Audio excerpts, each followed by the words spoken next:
Најпрво благодарност за поканата. Моето име е Драјан Секуловски, извршен директор на Сдружение на новинари на Македонија. Јас би сакал само да дам контекст на кој што ние заедно ќе размислуваме, на глас и ќе дискутираме. Едно од темите која што нас сите не засега во последните 2 години, особено би рекол, е и насилството кон новинари, нападите кон новинари. Ова е тема која што ЗНМ со особен интерес ја третира. За жал во Македонија се уште постои регистар на над 55 напади на новинари. Само лани од тие 55 се случија 18. Од овие 55, ако ги поделиме во категории, најголем дел се физички напади на новинари, потоа уништување на нивниот имот, недвижен имот, движен имот, вербални закани, закани по животот на новинарите, закани по членови на семејството на новинарите, како и груби навреди изнесени од страна на јавни личности. ЗНМ 2,5 години интензивно работи со цел да крене свест пред се кај граѓаните дека напад на новинар во основа значи напад на демократијата во една земја.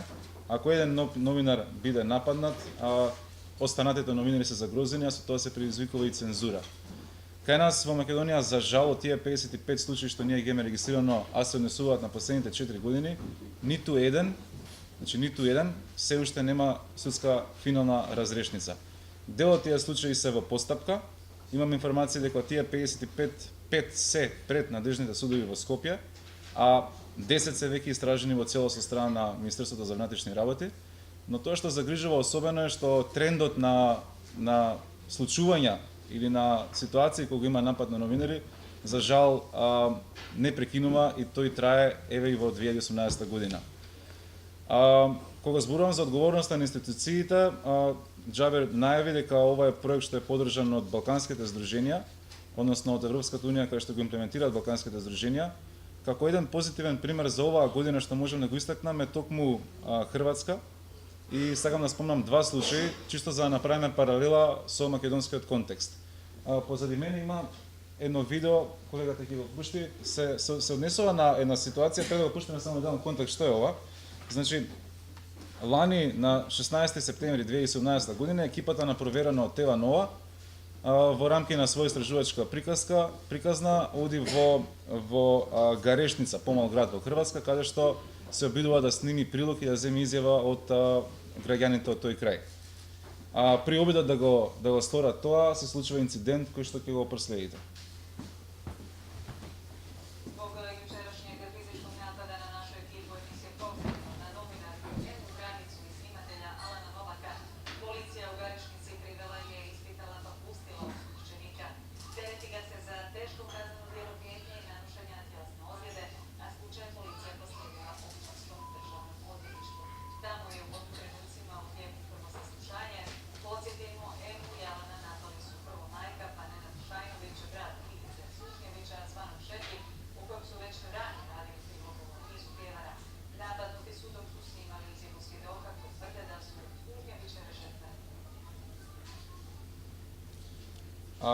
Колешката Ема Браница е таа што беше турната насилно и која што падна во каналот, а тоа го има сторено лицето Ненад Шајновиќ.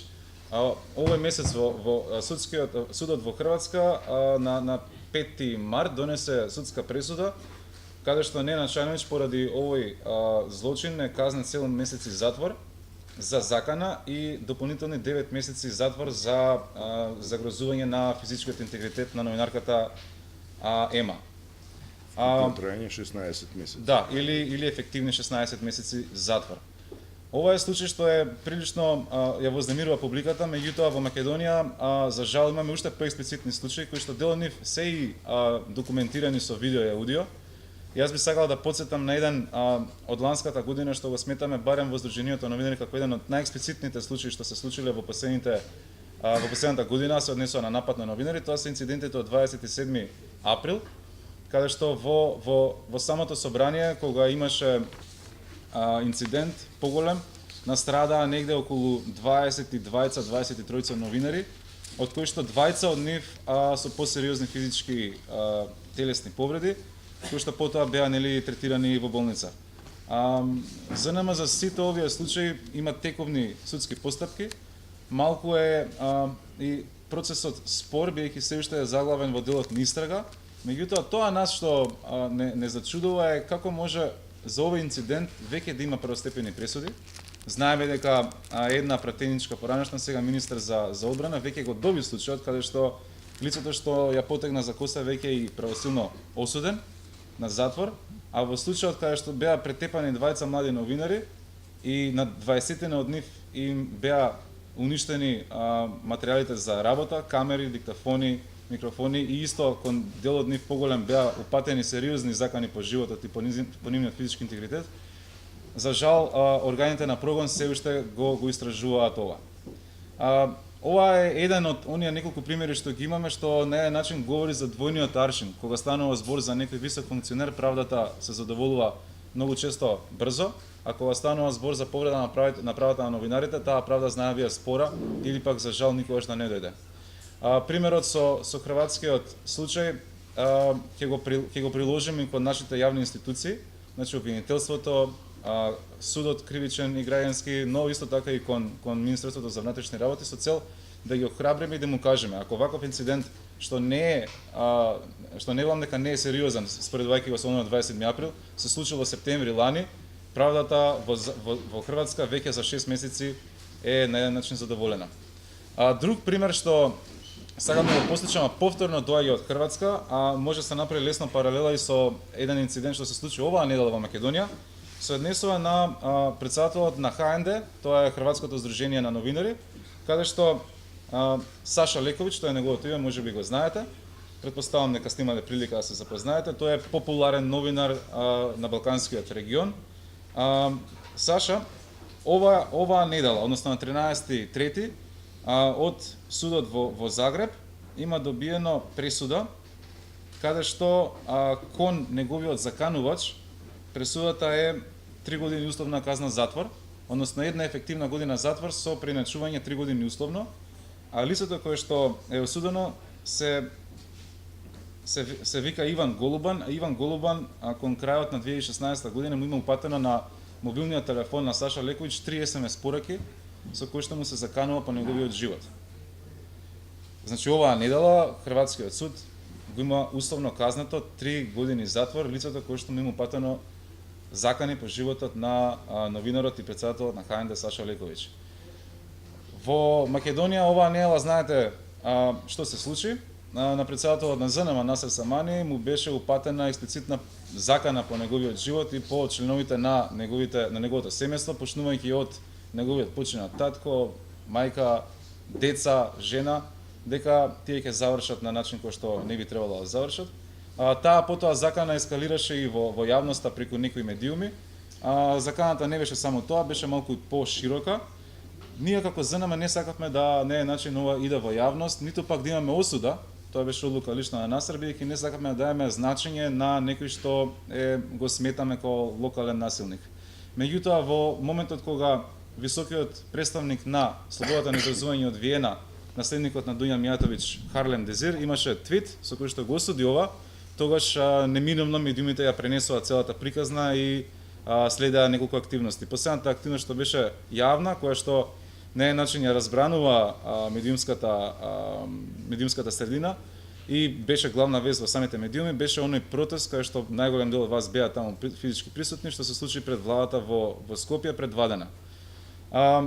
Драго ми е да кажам, меѓутоа во исто време жал ми е да кажам искрено дека обвинителството отвори случај веднаш после тој протест. Значи моравме на еден начин фигуративно кажано да им се качиме на глава на одговорните со цел да се вршат својата работа. Насер е поканен во понеделник на давање на исказ во основното јавно обвинителство како оштетена странка и со тоа ние барем сметаме дека не е начин отворена е постапка за овој последен инцидент што се случи кон напад на новинари. Тоа што сакам да го кажам е дека се обидуваме да ги анализираме овие работи на ист начин кој што ги анализираат нашите здруженија од целиот Балкан. Не велам дека во другите земји нема инциденти со новинари кога станува збор за нивната сигурност, меѓутоа ве уверувам дека Македонија е единствената земја во Балканскиот регион, а можеби и во Европа, каде што нема ниту една пресуда за говор на омраза. Тоа значи дека дури ни вербалното наследство или тролингот кај нас или пак уште поексплицитно говорот на омраза или не се третира како дело или пак не е начин обвинителството дека нас смета дека сите ние толку многу се сакаме што едноставно никој не се мрази, што е малку чудно за било која земја, мора да признаеме. И настрано од тоа, Македонија за жал се уште нема пресуда конкретна за физички напад кон новинари. Се дека не е начин, не се прекина таа пракса на неказнивост, не можеме да разговараме за еден спокоен или пак нормален медиумски простор кај што ќе можат безбедно да работат новинарите. Знаете, ние можеме да разговараме за судската пракса, за клевета, навреда, за реформите во медиумите, за законот за аудио и аудиовизуални медиумски услови, за МРТ, за регулаторот дали се ја врши својата работа, за социјалните права на новинарите, меѓутоа се додека имаме ситуација кај што новинарите се чувствуваат небезбедни во својот работен амбиент, а тоа е начисто улицата, а тоа е основното нешто што мора да го имаме загарантирано. Не можеме да се надеваме дека Македонија ќе биде на онија скалила по рангирање на Репортери без граници и Freedom House на некое место кај што нема да биде подалеку од јужноафриканските земји. Чудно е да се каже дека Македонија во 2008, да не бидам погрешно сватен, меѓутоа тоа е факт, на Репортери без граници беше 34-то место и беше најдобро рангираната земја во Балканскиот регион, за да после 5 години да паднеме на 123-то место, моментално мисля че сме на 116-то, 118. Значи, имавме ситуација каде што Македонија падна 90 места за неполни 5 години. Една од главните причини зашто тоа ни се случи како држава е токму необезбедувањето на новинарите и токму поради степенот на неказнивост кога станува збор за прекршување на правата на новинарите. Затоа, една од причините што мора да се смени таа пракса е да се подобри целокупната работа на новинарите, меѓутоа ако сакаме ние, новата влада и сите останати засегнати страни да имаат подобар имидж за Македонија пред светот, нужно е да се вратиме со оние основни работи и да почнат да се санкционираат оние кои што ги прекршуваат правата на новинарите. Драган, извини, зборуваш да се санкционираат за нешто што се знаат, стеканувачите или CDG. Да. Што правило ситуација кои што не се знаат, основно да познаат. Ке чекат истрага, кој што чекам више 2-3 години, јас. Знаете што ни... Нема ништо, зборам за полиција. Да, кога разговаравме последен пат со министрот за внатрешни на оваа тема, до кај се истрагите, бидејќи, знаете како, малку е чудно во 2017, 18, 16 година да имаме напад на новинар на јавен простор во строг центар на главен град на една земја и тоа да не биде регистрирано од ниту една камера, ниту пак од ниеден очевидец, ниту пак сите докази, без разлика дали е тоа шише, чаша, флаша или било каков предмет, да нема никаков отисок. Едноставно не може да не убеда дека тоа е случај. За жал не известија дека тие некои случаи што се случиле во последните години, зборам пред 2018 година, 17 година, имаат проблем да ги истражат, бидејќи според нив има индиции дека дел од тие истраги се и на еден начин со тенденција сработени на начин кој што не треба да бидат сработени. Уште еден дополнителен проблем е фактот што да не забораваме дека понекогаш мислам дека имаме околу 10 случаи од тие 55 кај што жртви или нападнати новинари биле во услови кога тоа го направиле службени лица.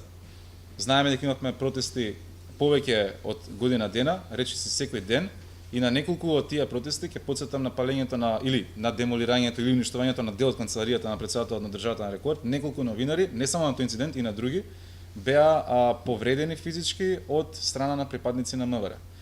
На нашето барање и инсистирање да се направи интерна дисциплинска мерка, веќе ние веднаш сме ги потегнали на тие правни лекови, барање до комисија, односно до сектор за внатрешна контрола се откриат кои се тие. На нас не беше за жал укажано дека интерната процедура или протокол на МВР кога станува збор за внатрешна истрага, ги ограничува да направат истрага за случај што е постар од 12 месеци. И со тоа тие го сметаат случајот како затворен. Се додека ова не го промениме како пракса, за жал тие случаи ќе бидат отворени и ќе постојат како нерешени. Затоа инсистираме да овие ги сватат малку посериозни, да не се зацкриваат зад процедурите и да не се пренесува топката на некој друг претходник, бидејќи тој ги уништил доказите, тука се направат напори сите случаи да бидат откриени. Да, јас не би сакал премногу да окупирам просторот, само сега да дам контекст и фокусот барем на ЗНМ во последниот период, а и во иднина ќе биде на сусретот кон новинари како тоа се спречи, меѓутоа сум тука да разговарам и на други теми за кои што вие сакате да поставите одредено прашање или коментар. Благодарам.